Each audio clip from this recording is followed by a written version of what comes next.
This time, whatever we want, we talk about the different mediums of media. We talk about movies, TV shows, video games, books, music, all that and more. Yeah, as always, there are time codes down in the description if you'd like to jump around. We talk about the like kind of perks and benefits of each one, some of our favorite ones. So hopefully you'll be able to get some insights into maybe some new movies or shows or video games you might want to check out. It's a fun episode. We really enjoy it. All right, enjoy. PreBanter peanut butter. Daniel, how you doing, my friend? Did you say peanut butter? PreBanter peanut butter. Maybe I did. I meant PreBanter peanut butter. I'm doing okay. Last night was a bit. Daniel missed our initial recording time because he drank a little bit too much last night. Yeah, last night I drank a little bit too much. We're good. But speaking of Daniel, look at this segue. So you told me that you got recognized on stream from the podcast. Yeah, it was crazy. I was streaming on Twitch because I do that for the game I've been working on, right? Everyone check that out. It's linked below. But there was this one viewer who came in and like, hey, I'm looking for like new communities to join and stuff like that. And they're like, wait, aren't you from the Whatever We Want podcast? And I was like, what? Yeah, but so like, thank you. Yeah. What the heck? If you recognize us, like, let us know. That's so sweet. Sick. Yeah, but also another thanks to people from on TikTok. We've got like 15,000 followers now on TikTok, which is just like mind-blowing and insane. Thank you. That's so awesome. But yeah, like we talked about in the intro, we're talking about mediums of media, stuff that you can make stuff with, watch, I guess. So stuff like outside of movies, books, video games, TV shows, music, and movies, of course. So where did you want to start off? I want to start off with movies, just because I think that's our home base, and then we can kind of branch out from there. I'm hoping people watching this episode like will get maybe some suggestions of like things they could check out. Like I kind of want to go through and talk about the pros and cons of each medium of storytelling, like what makes a good story for film versus video games, and what's some of the like pros and cons of each medium and the stories, and then like talk about some of our favorite ones in each one, so maybe people can get suggestions of things they want to check out. So I wanted to ask what your favorite movies or types of movies, genres were. I feel like you already know that. Like, it's gonna, like, I'm a sucker for, like, sci-fi, fantasy, or just, like superhero stuff, which is also technically a tangent of fantasy. Like, we have a whole podcast about it. Who's surprised by this one? You're able to follow a character that's able to go through a lot of their own personal challenges, but at the same time have they're in this awesome, like, world. Awesome world. Yeah, exactly. Yeah. What about besides Marvel and Star Wars? Like, outside of that, do you have other types of movies you find yourself enjoying? I'm not a movie guy. That's the thing. You're more the movie guy between the two of us. That's the thing. Yeah, I was gonna say, for me personally, like, I like the Marvel and Star Wars, but I really like. I think Forrest Gump is honestly like one of my favorite movies. Oh, there's also classics like that. Yeah. Yeah, that's what I'm talking about. I like Halloween movies. Those ones are good. What Halloween movies do you like? Like Monster House and stuff like that. Do you like horror movies or just like fun Halloween movies? No, I hate horror. I like the fun Halloween movies. Most Halloween movies are no. What about Christmas movies and other holiday movies? Do you like those? Yeah. Those ones are good too. So Daniel's go-to date is like, oh, you don't like Marvel? Let's put on The Nightmare Before Christmas. Come on, man. Shrek. Oh yeah. That's what I wanted to talk about animation versus live action. But like, I personally like for film, I like Forrest Gump, Christopher Nolan's films like Inception and Interstellar. Yeah, those kind of movies. I really like those. That like make you think. And like we talk about Pixar a lot too. I have a funny story with Forrest Gump actually. So really, I've cried during Forrest Gump many times, and it's not it's such a weird story. So I would go over to my grandparents' house in the winter and watch Forrest Gump while I was running on the treadmill. I would go because I didn't want to run outside because it was too cold. So I'd go over to run on their treadmill and they had a TV. One of the main things I would watch was Forrest Gump. And I remember he starts running, like, you know, when he like breaks out, spoilers for Forrest Gump, when he breaks out of his braces. And movie like, that's been out for like I know decades. But you know when he like breaks out of his braces and he like starts running, he's like, oh my gosh. I like looked down because I was also running and I was like, I think when you're running, like your endorphins and like your hormones are like kind of going crazy because like so I like looked down and I'm like, this is such a gift that I could run, and I started like crying while he was running and I was running, and then I couldn't breathe because I was crying and running, so I had to like stop and like take a breath and like kind of chill, and then I got back on and started running. And then when Jenny came on screen, I was gonna say, I remember you talking about the point with like Jenny. I started crying again because my emotions were high, and I was like, he's too good for her. And I started crying again, had to get off the treadmill again. But that's the story of how I almost died watching Forrest Gump. It's funny because you're like, oh man, it's such a gift to be able to like run and stuff like that. But back when I broke my leg, man, like being able to actually start running again and actually like having an understanding of the difference between like not being able to then being able to. Yeah. That's where it hits me. Yeah. So maybe you'll cry the next time you watch Forrest Gump too. I think it's interesting compared to books, at least, like for film. You're both telling a story. I think books have a pro, and we'll get to books, but like they are open to interpretation. So like, especially with visually with how you see things. Yeah. So like for Harry Potter, like people can imagine Hogwarts looking however you want.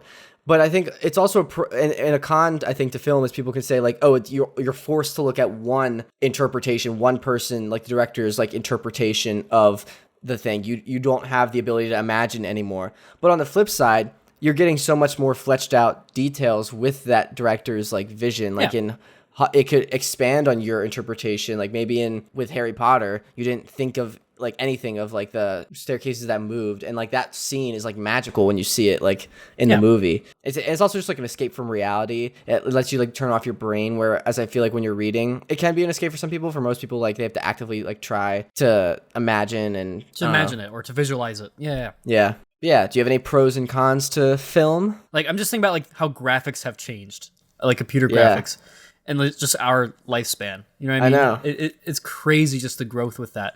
Also, just the community. The community is an important thing to talk about when it comes to that. I mean, there's a lot of people who read books, but at the same time, when it comes to like... Yeah, it's so collaborative for filmmaking. Like, it's a team of people. Like, for filmmaking and games, you have to push the technology and the science to have it continue to develop and get better, right? Right. Which is just crazy to think about, like, how much just people in general are working together to make that into a reality. I think that's really cool.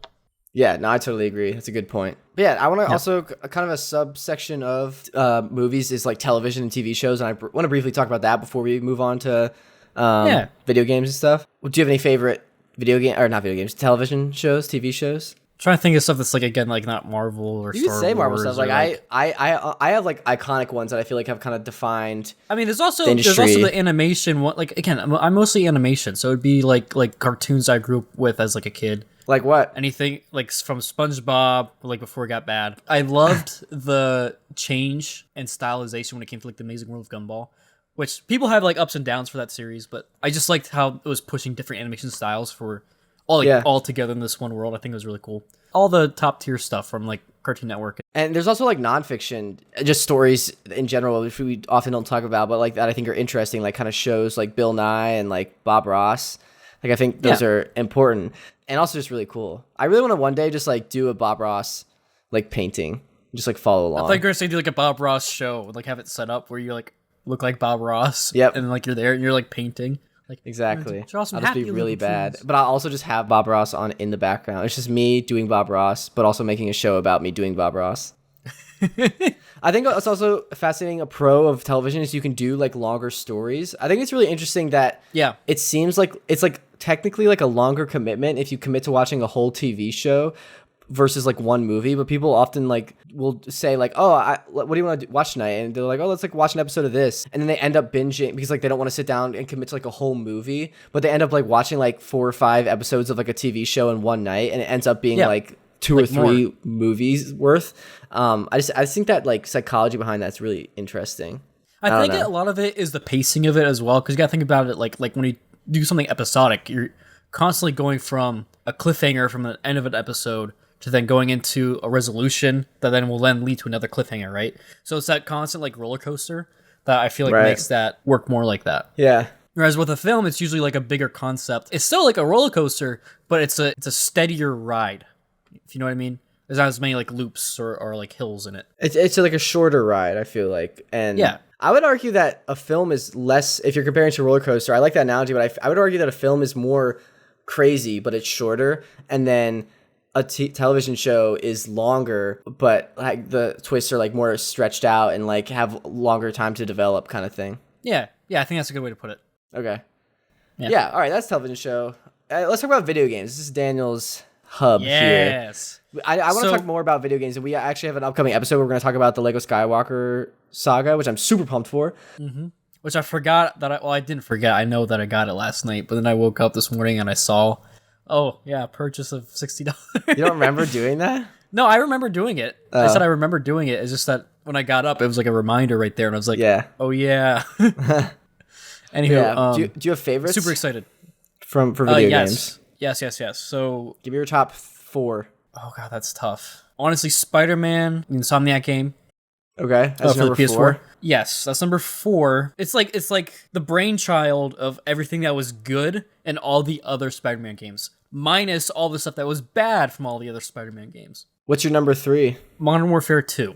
Okay. Great storytelling. Not only the implementation of pushing first-person shooters to like the next level after Modern Warfare 1, which already did a stellar job with that, but the storytelling and continuation with the characters into that world. It seems like you gravitate towards stories a lot in video games, which I think is just an interesting point. I do, which is why I'm mad whenever we play games and you're like, oh, I don't play games for the plot. Let's explain that, because I think it's interesting. I think a lot of people play video games for, like, you can play, I think that's a perk of video games. You play for different reasons. Like, I think a lot of people play video games for just like an escape and like just get to play and like shoot some things or like do a puzzle. They don't really care about the story. Like when I saw Splitgate, which is like Halo kind of gunfight, but like with portals, like Portal 2. Like I think that I like play games for like mechanics. I'm like, that is really cool. Like that's a cool mechanic. I would love to like play in that world and explore that. I think that's the main reason I go out for certain games, or just like to be with my friends and play with them, because I think that's a huge reason that I think video games have over film.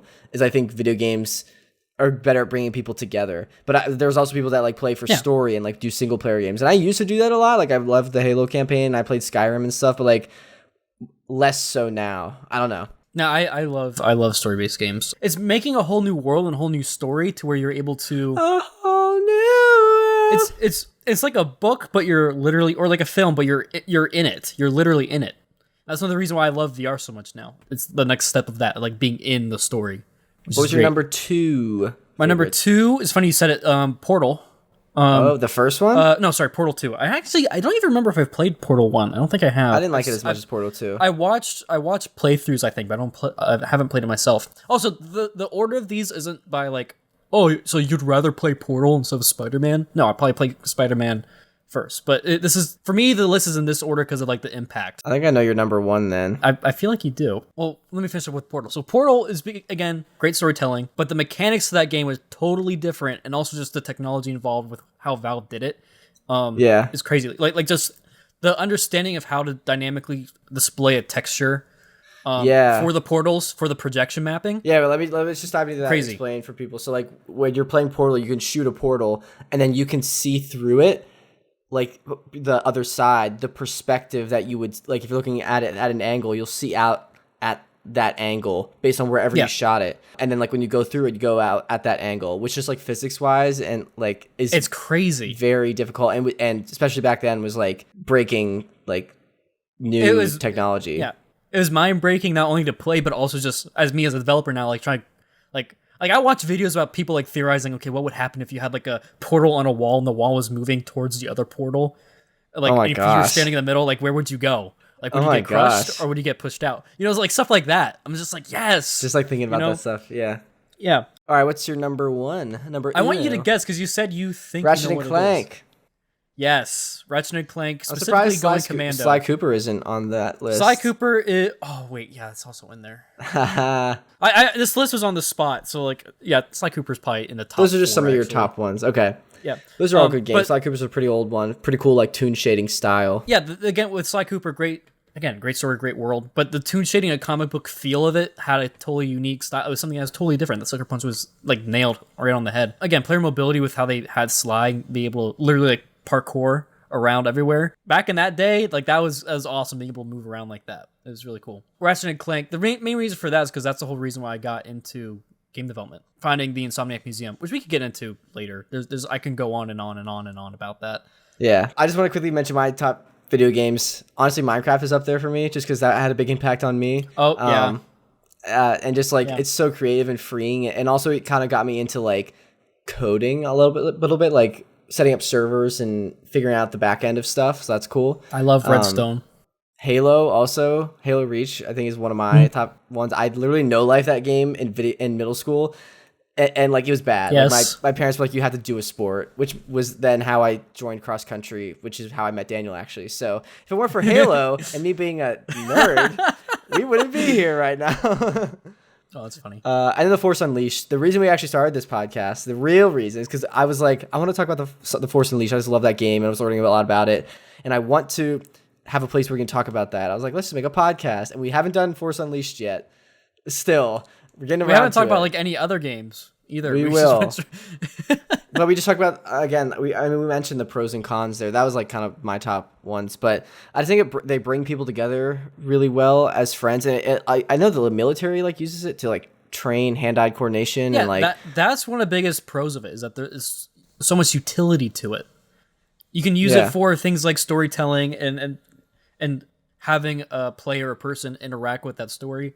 Or you can have it strictly just for gameplay. You can have it for simulation to again for like military use or like any simulator if anybody want to do that. So just the applications are like endless. That's another great thing about that. That's also in a way kind of a con if you think about it. When you're in a development position, right? You have to think about, okay, what do I want to do for my game? Right? Do I want it to be a simulator? Do I want it to... You have to pick and choose which lane you're going to be in. And if you don't, then you're going to get stuck in development hell. And I feel like that's the thing that a lot of people get stuck in for whenever they're working on their projects. So you fall victim to like feature creep. And that's just that's the case with like a bunch, just anything in life. I think anytime you're making a decision, like you have to decide to do something. Like if you don't choose, you can't, like even if you fail, like that's learning at least. And that's one thing that I'm working on. But anyways, I think also speaking of like a pro and a con, I think a pro and a con of video games is that it's like brings out emotions very easily, yes. strong emotions. Like I feel like it's a pro because like you can like get connected with things and like you feel involved. But I think it's also a con because it could be so rage inducing. Like if you've ever played with this man right here, with Daniel with video games, you will understand the meaning of rage. This man raged at Wordle the first time he played. He was like, this is a stupid game, and he like rage quit because he couldn't get it. No, I got it. It was just took me all the tries. I didn't like it because I like the word was so hard. Also, I'm not good with words, if you couldn't tell. It just made me so mad. No, that's what the thing is. I like plot because then I don't have to worry about getting mad or anything. Because like it's like again, I'm in you still get mad at games that have plot. You're just like, that's mechanics dumb. Blah. Well, I get that's getting mad at mechanics. That's not mechanics. I'm not mad at plot unless plot's like bad. I'll just be like, oh yeah, the story's trash. But like, if it's bad like here's the thing: you need to have good mechanics in order to have a good playing experience. If you don't have good mechanics, then everything else is going to fall apart. Yeah. All right. I want to talk now a little bit about books, kind of 180 here. Mm-hmm. I think books are like honestly like print media is like probably maybe like either the oldest or second oldest, depending on what the next one we're going to talk about, like form of media that we're going to talk about. So it's had the longest to like develop and like kind of hone its craft almost. Yeah. So I think that's interesting, but it's kind of just thinking about like the development of it, like evolution wise compared to like film and stuff. Because like it's been around for thousands of years. Yeah. But the biggest jump it had was when the printing press came out. Right. You know what I mean? Thinking about Civ, yeah. What are your favorite some of your favorite books? Or comic books. Also, comic books are kind of a sub-medium of this. Okay, favorite books. I'm not a book guy. Like, I just straight up don't read. Wow. I give you, like, manuals. Like, like the basics of how to code in Unreal. So, like the utility manual there. Comic book, then. I don't know. Obviously, like, the Spider-Man storyline. Main 616. Can't sort of get off of that. But also... Superior Spider-Man? Superior is good. It's not my favorite. Superior Spider-Man is when Doc Ock, takes over Peter's consciousness and like kind of becomes Spider-Man. Well, I have some favorite books. I really like for fiction. I really like Darth Bane. I know I've talked about it, I mentioned it a few times, but just like that trilogy of books in Star Wars. Like I don't even know if it's canon anymore, but it's like the story of like Darth Bane, how he destroyed the old Sith and like established the rule of two that we see in like Star Wars media today. And then for nonfiction, I actually read a lot of nonfiction, especially recently. But like, I really like there's a bunch of like film ones that I like. I highly recommend these books. We actually talked about before, but the one's called The Ride of a Lifetime, and it's Bob Iger's like autobiography, and that's just a story of like his journey climbing the ranks in like ABC, and then eventually becoming the CEO of Disney, and like how he like bought for Disney, like how he acquired Lucasfilm, Pixar, and Marvel all within his reign, or like his, I don't know, time as CEO. And it's just really fascinating seeing that. But also then I read Creativity Inc., which is Ed Catmull's like, I don't know if it's like a biography or like autobiography, or it's just his like story of Pixar. So he's the head of Pixar. So it's interesting to see his perspective of how he grew Pixar. It started out as like a company that like just worked on computers at universities, and then eventually got acquired by Lucasfilm, then Steve Jobs, and then got acquired by Disney. And it was interesting kind of comparing both sides of the Disney acquisition from Bob Iger's Disney perspective, and then from Ed Catmull's Pixar's perspective. So actually those two sides was actually really interesting because I read them back to back. And then the Pixar Touch is another one that I think is more about kind of the culture created at Pixar. That's also touched upon in Ed Catmull's book, but it's really interesting. That's where I get a lot of our Totally Really Trivia tidbits, actually, is from those 3 books that I read, which is why it's a lot of Pixar tidbits. And then like self-development books also. That's just one thing. Like, I think people are more willing to like read self-help books and like that kind of stuff versus like just throwing on a documentary. And I think it's also, if you seek it out, you're more invested in it versus like just throwing on a documentary, you can kind of turn your brain off. Like I read this documentary about like, or I not read the documentary. I watched the documentary on like vegetarians and stuff. And like, I'm not going to become a vegetarian, but like, I don't know, maybe if I read a book about something, I don't know what I'm trying to say. Maybe I would become a vegetarian. Maybe, probably not. But I also recommend there's one called The 4-Hour Workweek, which I'm actually reading right now. It's about entrepreneurship. One is called The 7 Habits of Highly Effective People. And actually, like this is like probably the best lesson I ever learned from like a book. And it's that your happiness doesn't depend on things that are happening to you.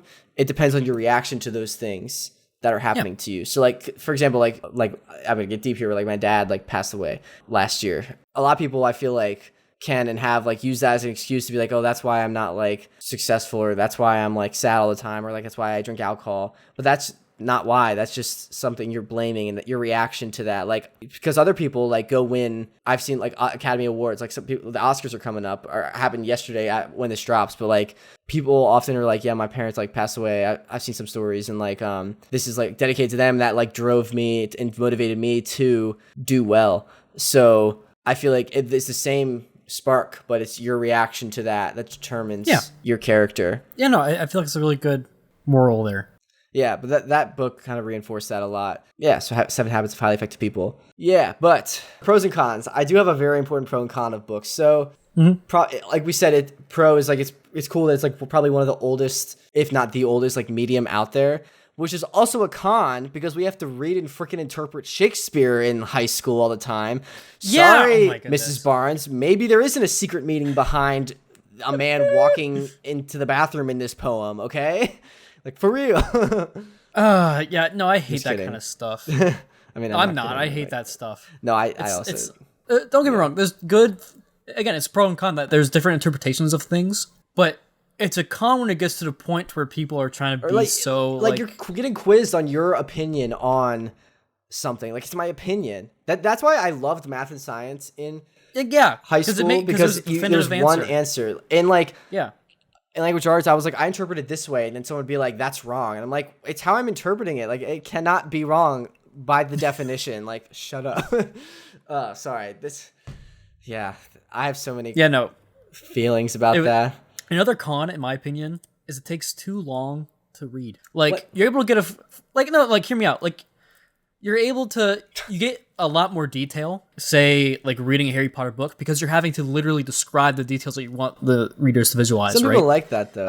As compared to, again, the movie, which is 2 hours. That's another difference. Right? Like, you get more detail in the book, like more description, but it's still open to more interpretation, I guess. I don't like that. You're not visually seeing it. Okay, well, that's fair. Good for you. I'm just saying, like, for me, I know when I say that, because I know there's other people who are also that way, you know? Would you ever consider writing a book? It could be like if money's there. It could be like a fiction story, like a story you just want to tell, or like a nonfiction, like how to code or how to like 3D model or something. I mean, if I was gonna do I could do like an instructional book like that. That'd be fine. I'd also do like, if I was going to write a book, like say it'd have to be something about a game that I've already, like, I want to, like, I'm a visual and interactive storyteller, right? So like doing it through a book, I don't feel like would be a good way for me to start telling a story. But if I already had a story developed, again, picture book, the game I'm trying, and I wanted to like expand on it, then I could write a book and expand on like what the character would go through, or like other parts of that world and so on. Okay. I definitely wouldn't start there though. What about you? Oh, me? Sorry, would I write a book? Yeah. Probably. I think it would be really cool one day to write a book. I don't know if it'd be like a story that I would write, like a fiction story, or like about something that I've done. I'd have to do something first. Like, I haven't done anything yet, so like, I don't know. I don't know. So maybe one day. I would like to. It'd be a cool experience, I feel like. Yeah. All right, you ready to move on to music? Yes. All right, so I honestly, personally, I don't think about the music industry like enough. Like, but I think I should because it overlaps with so many of these other mediums. Like you need music in games, you need music in TV shows and movies, but like also just like the music industry itself is its own like entity and is huge. So like I think that's really fascinating. But it's like specifically with like video games and movies, like we have like scoring and versus soundtrack. Like so it's kind of interesting. Like, what is the difference between scoring? Between the scores of a movie and like the soundtrack of a movie. So like the scores is just for anyone that doesn't know, like the score is like the music composed specifically for the film or like whatever medium. So there's no other like intention of like using that really for anything. Like Hans Zimmer writes scores, like John Williams writes scores for Star Wars. Yeah. But a soundtrack, if you think about like Guardians of the Galaxy, that's like songs that are like could be popular songs that are chosen to be in the film. If you had like to choose some songs for your own personal life soundtrack, what would you choose? Oh, Jesus. See, I listen to like a lot of like alt stuff, so I feel like you'd have to have. I mean, that could be anything from like Coldplay to Saints Motel, you know, like Viva la vida. Bum, bum, yeah, bum, but also at the bum, same time, bum, like bum, bum, there'd be like some meme songs in there, you know, like take a look at my enormous weenus. chicken. Yeah, I love like 70s and 80s stuff too. dude, I know. So that's it's my hard to get- favorite genre. The 70s, 80s, like around that time. We had like a decades party. Like I was never on aux. I have another tangent story, but I was never on aux at like parties and stuff. But at college, we had this like decades party where it was like you're supposed to show up like dressed up like an old decades, and then we went through music like throughout the decades, and I was the one on aux that whole night. Oh man, it was tough to find some pretty pumping party music for the 60s. But it was worth it once we got there. But like then started the 60s, went to 70s, went to 80s, and then after that the party was still going, I ran out of songs that I'd like pre-chosen. So I was just like, I just looked for a random 90s playlist and I found some songs like Beastie Boys and like I Want It That Way, like stuff that I kind of recognized. And then after that I just found it was still going, the party was still raging, so I went to a 2010s playlist and just started playing those middle school bops, dude, like Dynamite. Oh yeah. Oh man, LMFAO. Yeah, exactly. Oh man, that hit different. Oh man, what a time. I honestly really like jazz music too, honestly. I listen to that a lot of time when I work. I love it when I'm like driving and I just go to like a jazz radio station and I feel like I'm like driving in like a noir film or something like that. I'm like, okay, I'm going somewhere. Yeah. It's just I don't know, it's a vibe. I also just like big jazz and like big band stuff too. Like actually our show intro and outro is like based on bright brass big band jazz music. Like I gave some reference to the guy who made it. His name's Scott, and he's link is still in the description, you should check him out. But I gave him the Incredibles opening, like ba-na, ba-ba-na, like that, like big band thing. And then I also gave him Cowboy Bebop, the intro to that, which is also very big like jazz music, and I gave him that as like reference for the style we were kind of going for. And I really like what he did, but I like that style a lot. Yeah. If you had to choose an instrument, I know you already play an instrument, but if you had an instrument to choose to play, what would it be? Or you can explain why you... Can I not choose trombone anymore? Or yeah, I mean, you can choose trombone. I'd probably choose trombone because I know how to play it already. But it'd be really cool just to like learn. I feel like piano is such like a versatile skill. Yeah, and just like knowing how to play piano I think would be really cool. What about you? I want to learn how to play saxophone, but in secret. Wait, why in secret? So that way, can you only like you're saying you want to play saxophone in secret, so like no one will ever know you can play saxophone? Or you just like whip it out one day, like watch this. Yes, exactly. So the idea would be like when I hopefully soon find another lady. Yeah. Be able to learn how to do that on the side, and then out of nowhere she'll like come home one day or something, and then I'll just be like upstairs, I don't know, just jamming. Yeah. And just be like, what the heck's going on? And then I just, sexy saxophone out of nowhere, And just speaking of like the big jazz music, like you remind me of the saxophone, but one of our good friends, Greg, he played saxophone.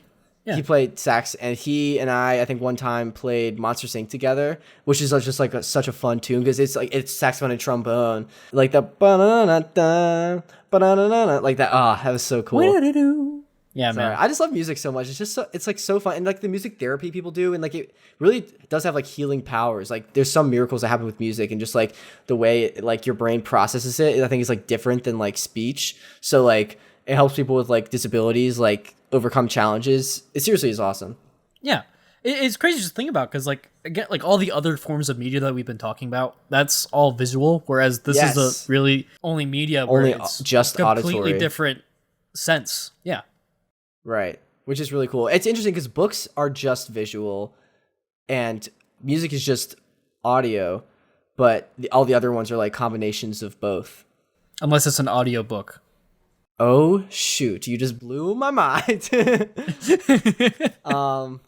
Yeah.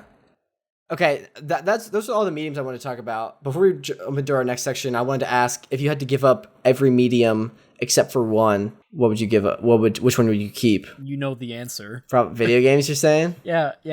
Okay. It'd be tough to lose movies, don't get me wrong. Well, you could you could get around that. You could do like GTA 5 and like you can put stuff on the TV, and watch it in the game. That is true.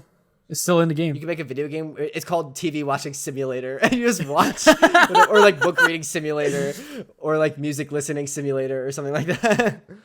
See, and it works out. Yeah, that's a good workaround, actually.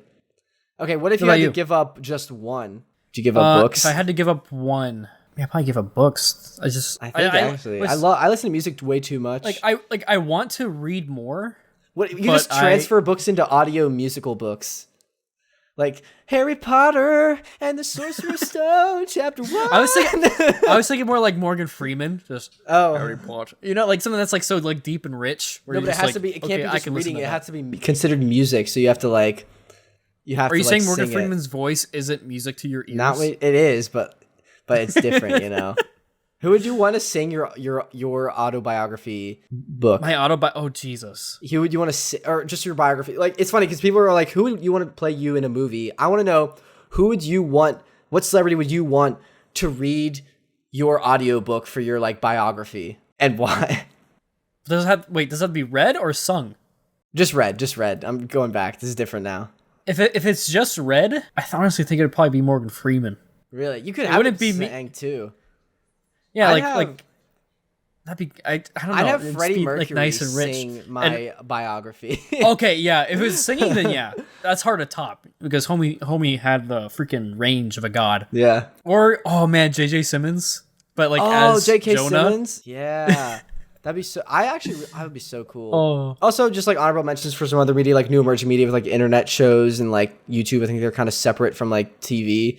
And like live streams and just social media as a medium in general. Maybe we'll do another episode on that. Maybe not. This was kind of an experiment episode. We were kind of all over the place. Sorry, I didn't really have too much of a plan. I could kind of sense that. But yeah. I don't know. I just think it's an interesting discussion, like talking about different stories that are better for each medium. Like we kind of talk about it in Batman, but like Uncharted, for example, like made a good video game, but I don't know if it made the best movie. But Sonic seems to be doing well as a video game and a movie. So maybe it just depends on how you interpret. I think it just depends on like how you interpret the stories. Kind of like Batman. Like I think they can make good video games, but if you just literally copy paste the video game into a movie, it wouldn't do well. So you have to interpret it the right way. So I guess that depends. Like I think anything could make a good story. Just depends on how you frame it. Yeah, I think that's a good way to put it. Okay. All right. Are you ready to jump into our next segment? Totally Tubular Trivia Tidbits.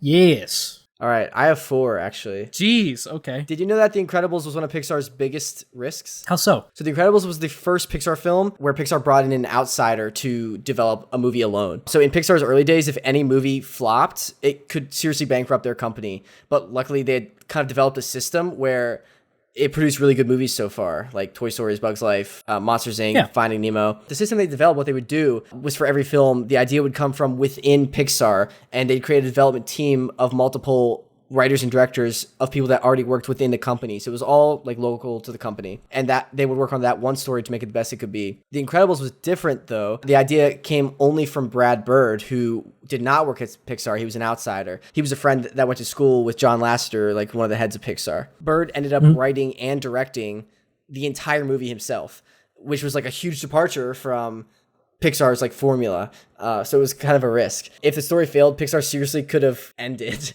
But luckily it did like extremely well. And Bird then went on to direct Ratatouille, for Pixar next. That's crazy. It's cool. It's interesting because they say it went well because Brad Bird, like, it was his first time working in 3D animation, so it was like his first time that he was working. So he didn't know any of like the limitations to it. He didn't know any of the struggles or challenges. So he just asked for these what were considered ridiculous claims in 3D animation, but because they didn't know they were ridiculous, they just had to figure out how to do it. And they were like, okay, I guess that's how you do it. Incredibles is actually my favorite Pixar film. I love that one. Yeah. It was also the first Pixar movie where the main characters were humans, because up until that point they couldn't render human skin effectively. It ended up with characters like you couldn't really connect with. It was like plastic. Yeah, I mean, you kind of saw that with Toy Story when it came to Andy. That's actually my next trivia. Is it that for all the kids at the party that they're just him, but like with different hair and stuff? No, that is true though. Did you know that in Toy Story that they couldn't really model a bunch of kids for the party, so they just used Andy again and then changed the color of his hair? Cool. Yeah. All right. So you know what's really freaking cool? The fact that the reason Pixar made Toy Story was because the technology was not advanced enough to render human skin. Whenever they would try to render humans, they would look like plastic. So they took that limitation and made a movie out of plastic things, toys. I mean, it worked out really well. I mean, it's crazy to think about, like they run into a problem like that and they're like, okay, let's just run with it. And then you get like one of the best movies in animation ever. Exactly. I'm assuming you're then going to go into Monsters, Inc. No. Talk about hair stuff. No, I'm not. I'm actually going to go into Finding Nemo. Ooh. So did you know that in Finding Nemo, they made the water too realistic? Really? Yeah. So when Pixar was making Finding Nemo, they needed to build like this new software and technology to render realistic water for the movie. So they literally hired like a marine scientist to give like a lecture about like oceans and the waves at Pixar headquarters. And like a small group actually went to Hawaii to study the sea. I personally would rather be on the Hawaii trip than the lecture one, but whatever. So after they spent a lot of time like studying what makes water like look realistic and creating the software, they rendered some water as like a test, and they put the fake CGI water next to the real water, and the employees could not tell the difference between the two of them. Like they couldn't tell which was real, which was fake. So the artists actually decided to kind of pull back on the realism since they were making an animated kids movie. Cartoon. Yeah. And so then we ended up getting the water that we saw in the movie. Which is awesome. Yeah. It's funny to think about stuff like that because you have to like, if you're mixing like a realistic world, but then you have like cartoony characters, unless you're doing it like on purpose, like I talked about before, like with Gumball, it could be really jarring. Right. So it's good to have things match. And it's crazy to think about how they went too far and then had to pull it back. Yeah. It's kind of funny. Because usually it's the opposite. You got to keep on pushing until you get to that point. Ready for my last TTTT? Yes. Did you know that Mace Windu was originally supposed to be in A New Hope? Really? Yeah. So when George Lucas was developing the like original Star Wars, he went through like a ton of drafts of the script before settling on like what we see today. So I was reading the Making of Star Wars book, and in the early scripts in A New Hope, a character called Mace Windu was supposed to be the main character we followed throughout the story. He was actually supposed to be the narrator in some drafts, like weaving all of these like stories together. Which it would have been cool to see Samuel L. Jackson narrating Sam Jackson all of just Star being Wars. It was just really confusing, so they decided to simplify his role, and he eventually was actually just cut completely from the movie, and it was replaced by Luke Starkiller, who became Luke Skywalker. Yeah. And then George Lucas eventually found a way to put him in the prequels, and we saw him, as we know, purple wheel and lightsaber Mace Windu. Great. That's so hilarious, though. Just imagine, we're in space, mother... Yeah. All right, well. Did you know that Sam Jackson was the one who chose for the lightsaber to be purple? I did know that, yes. I know you did. I'm just saying. Oh, no. That's because when he was talking to George Lucas about it, he wanted to be able to be seen more like directly on screen, especially on the fight and Attack of the Clones. He wanted to be able to pick himself out. Yeah, so he wanted to be able to pick himself out. So he's like, can I have purple? And they're like, yeah. I think I saw George Lucas was like, when Samuel L. Jackson asks you if you can have a purple lightsaber, you say yes. All right. Well, that was all my TTTs. Ready for the patron shout-outs? Yeah, hit me with them. Cue the epic Star Wars music. Boosh, no patron, Lori, Frank, Rick, Lisa, Evan, Tony. Thank you so much for pledging the tier. You can see the shout-out. If you'd like to support us over on Patreon, we seriously, really, genuinely appreciate it. The link is down in our description. You get the audio episode early and some other benefits and cool perks. All that jazz and more. Yeah, if you would like to leave a review over on Apple Podcasts or like a comment on our YouTube channel, we really appreciate it. And this is actually the section where we shout them out here. I'm actually going to go to our YouTube channel because I believe we have some comments. We have one person. We have two new comments on our YouTube channel. It was on our last week one, which was the best media franchise.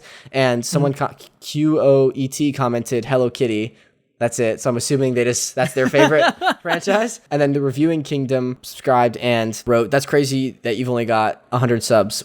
I just want to say I appreciate all of our subscribers. Doesn't really matter the size or whatever. So, but thank you. Appreciate that. If you want to make that number more, feel free to subscribe. Yeah. All right. Ready for the introduction. Yep, tell me when. When?